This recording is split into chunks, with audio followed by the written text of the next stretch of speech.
A lot of the power of references in Perl is in the ability to mix and match different types of references all in one data structure. Let's take a look at what this means and how this works. We'll start by creating a working copy of refs.pl, and we'll call this one mixed.pl. Open that up. I'm going to go ahead and start with an array ref. I'm going to call this artists. And this is an array ref, so I'll use these square brackets, and we'll make some room to put some stuff in there. And we'll start with a hash ref. Now what we have here is an array ref, and it's a reference to an array of hash refs. So there will be multiple hash refs in this array. We'll see in a moment how powerful this is. Say name, and we'll use Jimmy again. And his instrument is the guitar. And his genre is rock. And now we put a comma here because we're going to do another one.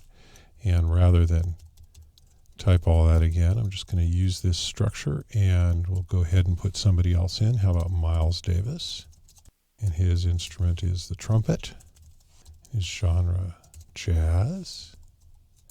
We'll go ahead and put in another one. Say Ella Fitzgerald. And hers is vocal. And her genre is jazz. And you see what we end up with here, I'm going to go ahead and maximize this, is you have basically a list of artists, and yet it's a rich list. In each element, you have multiple named elements. This is a very common structure. You'll see this used a lot. As a matter of fact, I'm going to show you an example from one of our examples here in this course. If I want to take a look at this list, we'll go ahead and print it out. We'll use a for each loop. And we dereference it with the @ sign because it's a list. So remember up here at the top, the list is called artists. Now we're using a $ because a scalar contains the reference, but we want to dereference it and use it as the array. So we dereference it like that by putting the @ sign in front of the $. And then it works just like any other array. And we will message. We're going to use a new technique. I'm going to dereference each of the elements separately, all within the quotes. So artist is the actual hash ref because each element of this array is a hash ref. So I dereference the individual element of the artist hash ref with the dereference operator followed by the curly braces, and I can say name like that and say instrument and genre, and it'll just go ahead and it'll print all of those elements out. So I'll save this and I'll run it. And there we have our list of artists in the order that we entered them. If I want to, I can actually add another artist on the fly here. Use the push function, which pushes a new element onto an array. And the new element that we'll push on is actually going to be a hash ref.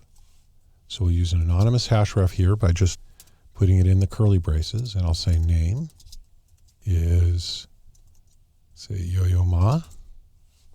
Instrument is the cello. Genre is classical. And I can save that and run it. And now we have 4 elements in the array. So in fact, it's very common to declare an empty array ref and then just start pushing hash refs in with this sort of a construction here. Let me show you an example of that in our random quote application. Go ahead and maximize this. And up here at the top, you see I declare an empty array ref, and it's called quotes. And then in the read quotes, I call a function called new quote.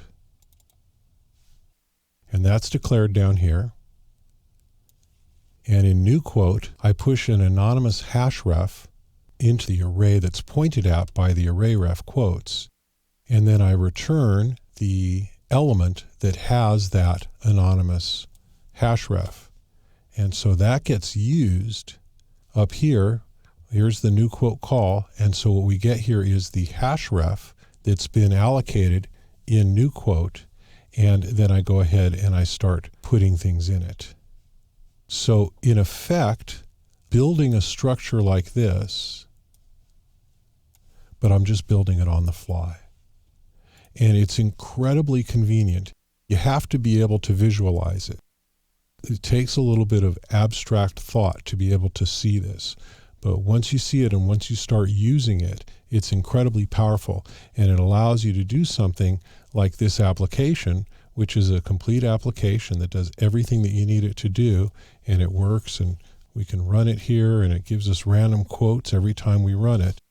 You can build that in very few lines of code by using powerful tools like this. And this is, I think, one of Perl's most powerful paradigms, to be able to build these data structures on the fly like that.